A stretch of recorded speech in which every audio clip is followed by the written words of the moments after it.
The year is 2004. This is my neighborhood. You can see green cover not only on the roads but also between the homes. As children, we got to kind of see monkeys eating mangoes, sapotas, guavas. We got to see parakeets doing the same. We got to eat all of them too. We loved our area. We thought it could only get better, and somebody came and proposed development. They said, we'll put in a metro, we'll put in a flyover, we're going to reduce traffic. And we said, okay, let's see what happens. They said, we're going to cut 2,000 trees. Some of us protested, many of them didn't. But in a week's time, 2,000 trees got cut. Let me show you a photo of what happened to the area afterwards. Here you can see the metro, you can see the flyover, you can see tree cover reducing between homes. But in that 1 week where they were cutting trees, I'll tell you my story. I took a lot of pride saying that I will never turn the fan on, I'm very eco-friendly. But in that 1 week, the fan was on 24/7. I felt stuffy, I felt stuck inside a place, I couldn't breathe. And this was just because they cut 2,000 trees in a matter of a week. Bangalore lost 2 lakh trees that year. I can only ask you to imagine how it must have felt. Right? If this happened in Bangalore, I'm sure you guys will have also gone through similar experiences. When we spoke to people saying, listen, this is environmental impact, they didn't get it. We were very curious to understand why they didn't get it, so we started with a few experiments. Here, have you seen anything like this happening in your neighborhood?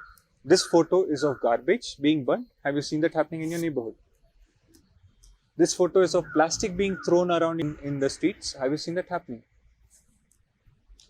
These are some articles which have come out on the website. These are something which has come in the paper. Have you seen this happen? Maybe. Now let's just observe our own behaviors. Did you remember these articles, or did you remember this incident happening? Did you feel extremely angry about it happening? Did you go and raise a complaint and fight for this to not happen again? Maybe, maybe not. Let me give you another scenario where you would have acted very differently.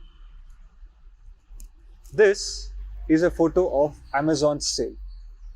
Have you ever tried to get this sale?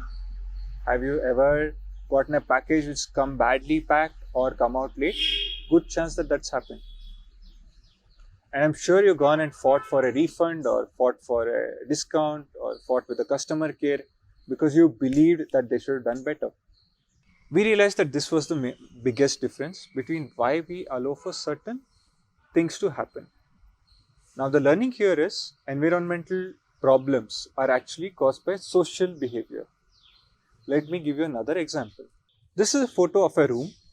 Do you see the garbage or waste there? I'll give you 5 seconds.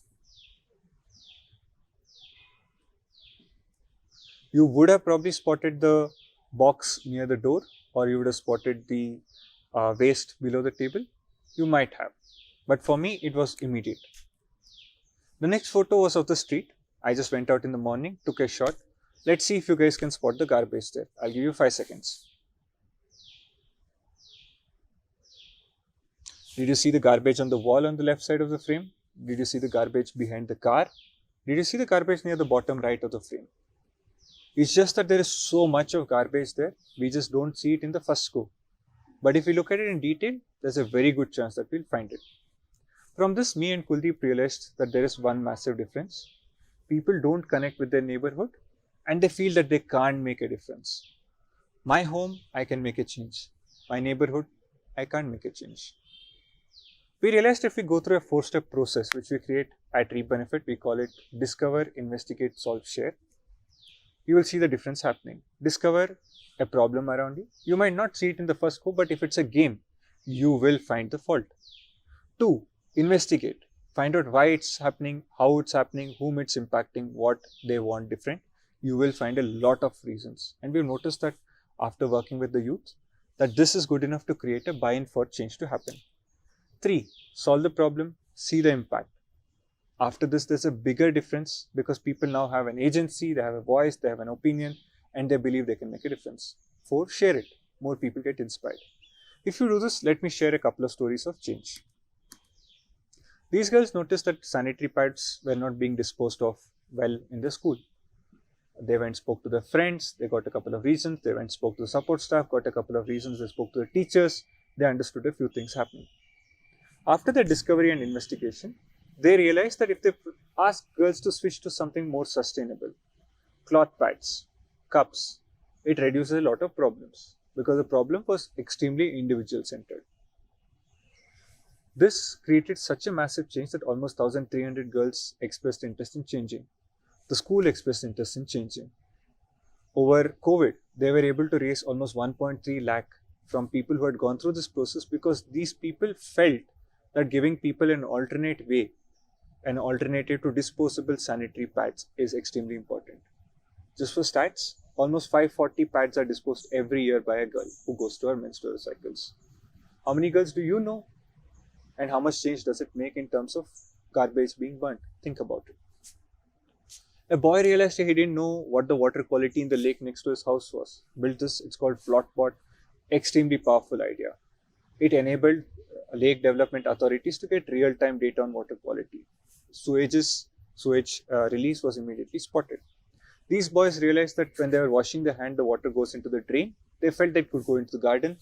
Every day, about 140 liters of water is being diverted from the garbage, from the drain to the garden. We realized the most powerful way of bringing a sustainable change is when you connect the Samaj, which is the people who have the problem, to the Sarkar who have the ability to solve the problem, to the Bazaar which has got the know-how how to solve the problem. Bring in youth in the center, it is magic. Look up societal platforms, extremely powerful idea. If we connect now this to the larger impact of India on the environment, we release 6.8% of the global GHG emissions. All of them come from energy, from industries and from agriculture. And if you see, all these are connected to our consumption patterns. What happens when you get 45,000 youngsters to believe that they can make a difference? 1.4 million units of electricity reduced, 40 million liters of water saved, 130 tons of waste diverted from the landfills to a better disposal mechanism. Almost 5 youngsters now have started their own enterprises. About 552 civic innovations have come out. Why? Because youngsters believe that they can make a difference. One recent study indicated that you need 3.5% of a population to be involved in civic change for it to become sustainable.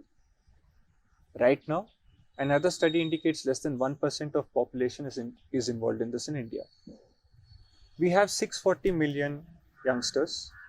Imagine what will happen if you enable them to be part of this. Imagine the change which will happen in the neighborhood. How do you start? Get anyone to discover a local problem, make it fun, help them investigate why it's happening, who is impacting, and make them reflect if it is something which they feel is right. Then get them to solve and see the power they have as individuals to bring about change, and then get them to share. We call this solving small, denting big at reap benefit. At any point, feel free to reach out to local NGOs or reach out to us. Happy to help you do this. And then you will see the difference. The solution to environmental problems is you and people like you. Solve small, dent big. Jai Hind.